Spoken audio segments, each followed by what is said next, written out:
Okay, got this silly cover off. I'll show where the bolts are on it. One there, where my thumb is. Probably supposed to be one here, and there was probably supposed to be one there. I think somebody left them out. And there's also one here. That's the one that's under that water pump right there in that area. And you kind of have to weasel it out. And there's a seal goes around the back of this thing, so be sure you don't wreck that when you're trying to get it out, because it keeps dust and junk. It either keeps it in or keeps it out. I don't know which. But okay, put this back here for safekeeping. Now, next thing we're gonna need to do is we got total access to the timing belt now and all its components. It's your tensioner down in there, if you can see it or not. There, let's see if I can show it. Let's go down here and look. Well, up in there, that's just your, well, it's just called an idler, really, is all that is. And now what we got to do is align the timing marks up. Now, there's one back. You can see that little, sorry about that. Let me get this held the right way. Yeah.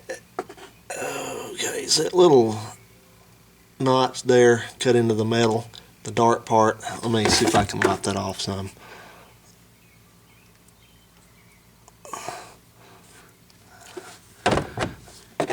Alright, I wiped it off a little bit, but that's the bottom timing mark, and if you look on that, see that on there, you need to put this bolt back in this crank and turn the engine over by hand until those line up, and then I'll show you where the one on the top lines up at the same time. Now, you don't absolutely have to do that, but it's just a good idea, because if you run into some kind of a problem. Oh, I'm having trouble here. Sorry about that. Okay, anyway, if you run into some kind of a problem and you happen to maybe knock the camshaft too far ahead or something while you're trying to get the belt off or on, you know, if this one's set where it's supposed to be, where those marks line up, all you got to do is just put that one back where it was supposed to be, and you're done. You're not all confused. So it's really the best idea to do it that way. I know some people like to just put marks on things and do this and do that. I don't think that's a real good idea. I would just use the factory marks. That way you know you're right. So let me do that. We'll be back. Okay, folks, now here we go. Here's an important step. You need to pay close attention. Now, this is your bottom timing mark. As you heard me say earlier, you see there's a white mark. Somebody's kind of painted this in, because I guess the last timing job they did on this bottom sprocket on the crankshaft. And then you see behind it back there, there's that kind of a protuberance, you know, kind of a cast in mark there with a space around it. You line those up right in that slot right there where that tooth goes in.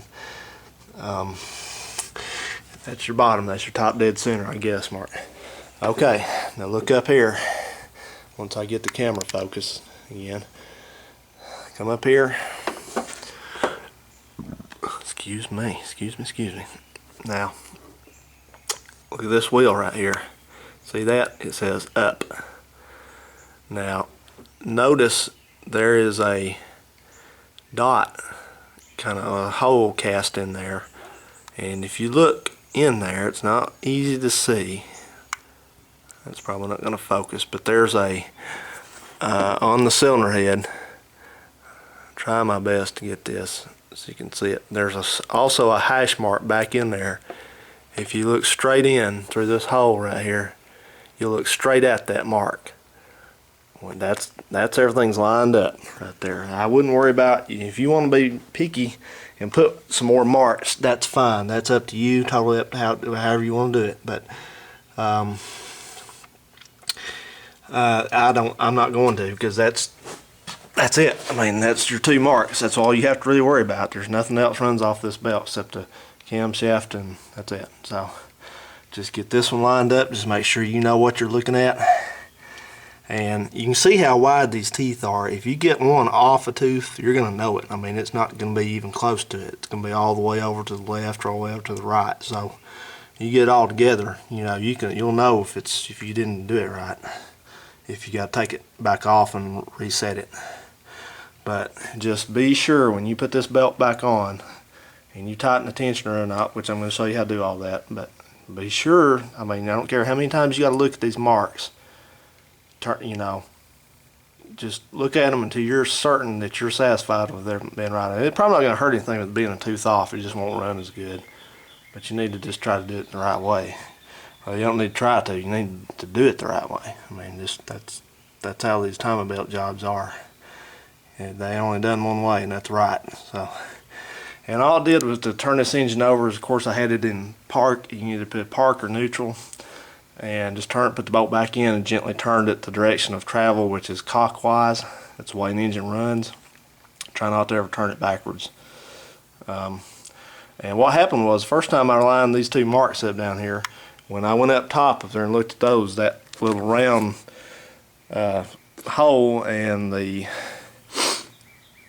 word up was all the way opposite where it should be. And that just meant that it was, I had to go around again. So what I did, just went on around again and lined it up the second time, and it's what we have now. So now we're ready to go ahead and unloosen the tensioner and remove the old belt. And I'll show you what we're going to do that. It's kind of hidden in here. You got an air conditioning line, or I think that's a power steering line. But now I've put this car back in gear. Now if you got an automatic, you need to kind of be more careful, because you just try not to turn this engine any, you know. It's not going to kill it, but it just makes it easier on you. So that's the bolt that holds the tensioner in place, and this is a manual tensioner. It's got a way to adjust the tension on the timing belt. I ain't too crazy about these, but they work, I guess. So anyway, what you're going to do is just going to remove that bolt right there, loosen it, I mean, and I'll let the tension off the belt. Just take the tensioner out of the way, or remove it totally, and carefully slide the belt off. Okay guys, got the belt off. Just not going to show you much of that right now. I'll make a much more detailed video when I put all this back together. Also took the tensioner off. Like I said, I'll show you all of that in detail, how to assemble that. I broke a ratchet, so I can't get the idler off yet. So that will have to wait till tomorrow, and then just be a matter of putting everything back together.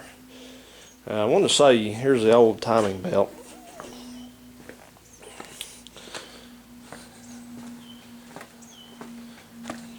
So go out here to the good old Isuzu. Now this belt, I don't know what kind of belt it is, and there's no name on it or anything. Now people say you can just look at a timing belt and see if it's worn out. I don't know how, because this one looks good, and I was actually going to run this one a while longer. But what happens is, timing belts, if they get old, now I mean if they just get like not even that much mileage, but they just age, like they've been on the car 7 or 8, 9, 10 years, you may not even have what the mileage is supposed to have on it, but it can still, a lot of times it'll just break all of a sudden because they heat cycle. You know, the engine warming up and cooling off and warming up, cooling down over and over and over again just deteriorates these belts like hell. So even if you don't have 60,000 miles on it, if it's 6, 7, 8 years old, you better change that belt. But I'll show you, a lot of times people say a timing belt breaks.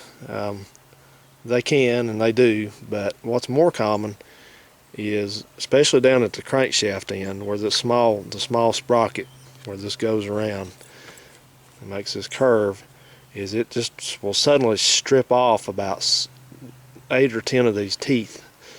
And then of course the belt don't turn no more. It doesn't turn the camshaft, and that's when your valves hit your pistons, because the bottom end's still turning briefly, but it's usually enough to do damage. But let me show you where you need to, if I can focus in.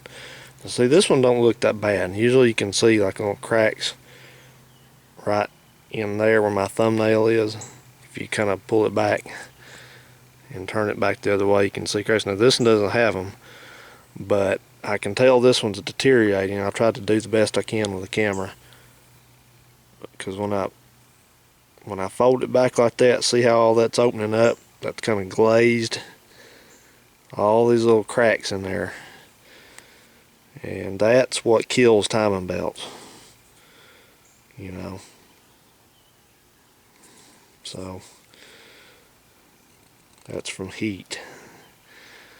And oil and antifreeze will also kill a timing belt if it's got a leak. If you're one of these, like I said before, it's like a Honda or something that runs a water pump with a timing belt, you know. But of course Hondas, I don't know why it is. It seems like some cars are like this Hyundai and Kias, you know, but basically they're good cars and good engines. I've never really heard of an engine in one of these blowing up at all. But I don't know who made the factory timing belts in these things, but they just, if it said 60,000 miles, buddy, like I said, you better change it, because these things, the factories, they aren't any better. They aren't any good for more than 60,000 miles. Then when you got like a Gates or something, or a good replacement, you know, you can usually kind of run it 10, 15, 20,000 more miles and not have to worry about it. But it seems like, you know, Hondas are a lot easier on timing belts, a lot more forgiving. As far as breaking them and stripping them and all that stuff, I don't know why that would be, but of course it's the same deal with that. If it breaks or it strips the teeth off of it, buddy, you're gonna have to replace some valves. And anyway, get this put back together and won't have to do this for another 60,000 miles, thankfully. By then this car will have 200,000 miles on it, so it'll be a decision then if it's still running. It'll be a decision then if they're even gonna do that big job again. But anyway, we'll get back at you another series of this video. We'll continue this as I can, probably tomorrow, probably once I get a couple more tools I need. And until then, I hope you found this informative, and please be sure to comment and ask me any questions about this procedure that you need to ask. You'd like to ask, I'll be glad to answer them, because it is kind of an involved thing to do here. But it's not, you know, you do one of them and they're generally all alike. You can do any other one. Just take your time and be careful and be sure you know your precautions. So anyway, we'll get back at it with the reassembly and talk to you then. Okie dokie. Now I have the little roller idler wheel alongside with the tensioner, both off. These, they recommend that you do these every time you do a timing belt change. So these, I don't know, they've got, let's see if I can show it to you here. You see that right there? That's got they got Hyundai markings on them. So I don't know if they've ever been changed, but regardless, I'll show you what the kit I bought to do this with. It's pretty neat. It's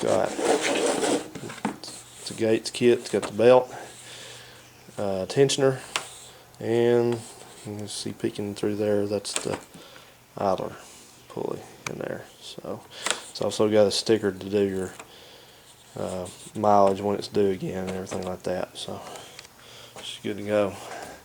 Like I said, if you didn't catch it before, these are due every 60,000 miles. So this one will be done and due again at about 203,000 miles, I think. So don't prolong them. Do them when they're supposed to be done. Okay, now this is just going to be essentially the reverse of removal, and I will get back to you when we get ready to put the belt on. We're getting ready to throw the belt on. I want to show you something here. First of all, you need to have at least relatively clean hands when you're doing this. You don't want to get grease and oil on this belt. What's with this camera?